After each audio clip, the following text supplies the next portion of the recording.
అవ్వాడు. ఇప్పుడు మనుషులందరికీ ఏముండాలి? పునరుద్ధానం ఉండాలి. ఇప్పుడు ప్రకటన గ్రంథంలో 20 అధ్యాయములో 6 వచనంలో ఇలాగున తెలియపరచబడుతుంది. ఏమిటి అంటే, ఈ మొదటి పునరుత్థానములో పాలుగలవారు ధన్యులు, పరిశుద్ధులై ఉందురు. ఇట్టి వారి మీద రెండవ మరణముకు అధికారము లేదు. ఎవరి మీద రెండవ మరణం అధికారం లేదు అంటే, మొదటి పునరుద్ధానము కలిగిన వారు ఎవరైతే ఉన్నారో వారి మీద రెండవ మరణము అధికారము చలాయించలేదు. ఇప్పుడు మొదటి పునరుద్ధానములు ఎవరికి జరిగితేదని లేఖనం తెలియచేస్తుందంటే, పరిశుద్ధులైన వారికి మొదటి పునరుద్ధానములో పాలు పంపులు జరుగుతున్నట్టు. ఎవరు పరిశుద్ధులు అంటే, ఈ భూమి మీద నివాసము చేస్తున్న వారు ఎవరైతే ఉన్నారో వారందరూ పాపాన్ని జయించగలిగిన వారే పరిశుద్ధులు.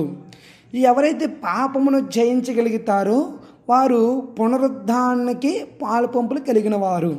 పాలు పంపులు కలిగిన వారి మీద రెండవ మరణం అధికారము చలాయించలేదు. లేఖనము తెలియచేస్తుంది. అంటే రెండవ మరణం అంటే ఏమిటి?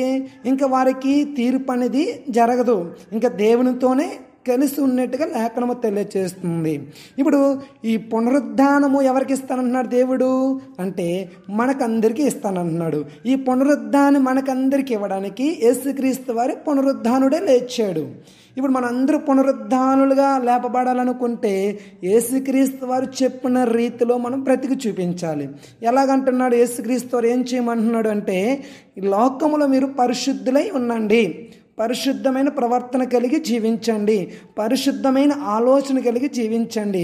ఒకటి, లోకమును జయించండి. రెండవది, పాపమును జయించండి. ఈ రెండింటిని ఎవరైతే జయించగలుగుతాడో మొదటి మరణాన్ని జయించినట్టే, అంటే పాపమును జయించినట్టే. ఇప్పుడు రెండవ మరణము వారి మీద అధికారము చెలాయిస్తుందంటే చలాయించదు.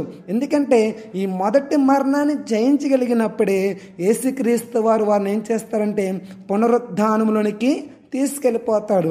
ఇప్పుడు ప్రకటన గ్రంథంలోనే రాయబడి ఉంది, వీరు ఎవరు అంటే పరిశుద్ధులు.